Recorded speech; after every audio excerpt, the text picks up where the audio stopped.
Je me nomme Tidjane Bachili. Je suis chanteur et compositeur dans l'orchestre Gusto. El Hadj Malick Diouf, As Diouf, guitariste soliste, chef d'orchestre, arrangeur du groupe. Madiamo Diop, saxophoniste du groupe Gusto. C'est Alioune Ndiaye Kouri, compositeur, chanteur, lead du groupe Gusto de Dakar.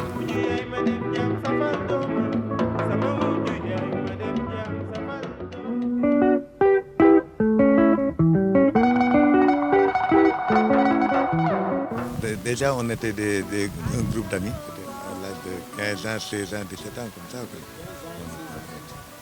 Nous, les chanteurs, on travaille chacun de son côté.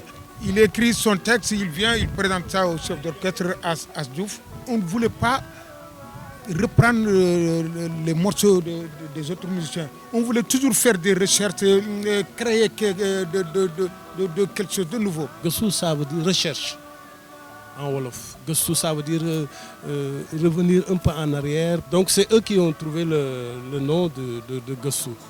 De Gusto de Dakar, par exemple. On était tout le temps dehors, là, à la rue, là, la nuit, jusqu'à 4h du matin à jouer. À cette époque-là, les gens n'étaient pas comme actuellement, ils ne se plaignaient pas, quoi. Au contraire, ils disaient que vous nous avez bercé toute la nuit, comme ça. Et Atisso a eu l'idée de nous amener au Ngalam, au Point E, pour faire la deuxième partie du Baobab, tous les mercredis et les dimanches.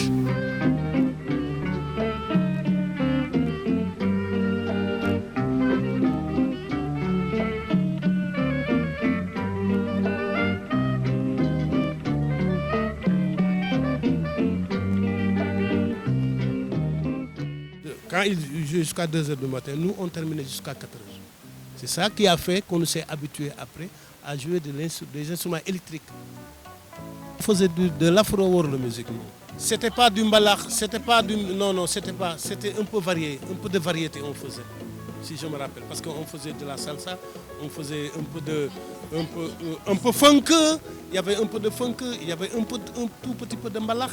C'était pas du tintamarre, non, pas du tout.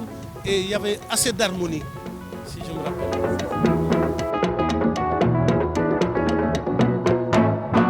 La façon dont on a rencontré Feu Ibrahima Sourissila, c'était, si je me rappelle bien, au disco club de Boubacar Touré, Aboubacar Touré, qui produisait des disques, qui amenait des disques latinos qu'il vendait.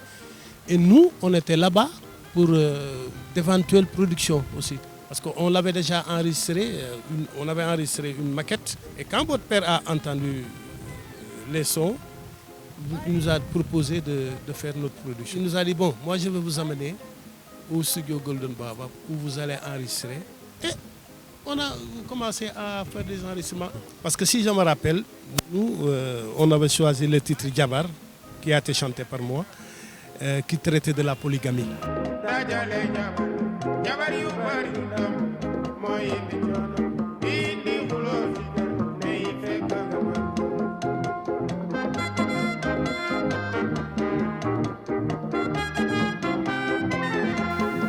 Et à cette époque-là, parler de polygamie ici au Sénégal, où il y avait une forte croyance, pour vous dire, par exemple, ce qui est des familles maraboutiques, parler de polygamie était un peu un terrain glissant.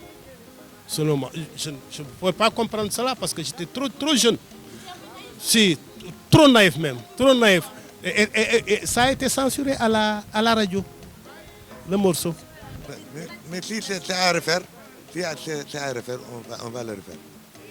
Parce que bon, actuellement, c'est des thèmes qu'on voit chaque jour qui amènent beaucoup de problèmes actuellement, que tout le monde maintenant traite sans problème, quoi. Ouais.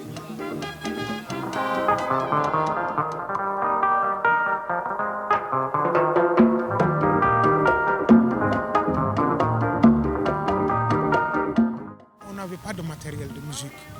On n'avait pas d'instrument pour jouer. C'est ça qui a amené la séparation. Mais les chœurs étaient là. Hein? On se voyait. Chaque jour, on dormait ensemble ici, dans cette maison. On faisait tout ici. Hein? Parce que nous sommes d'abord, avant la musique, des amis. Voilà. des amis. Voilà.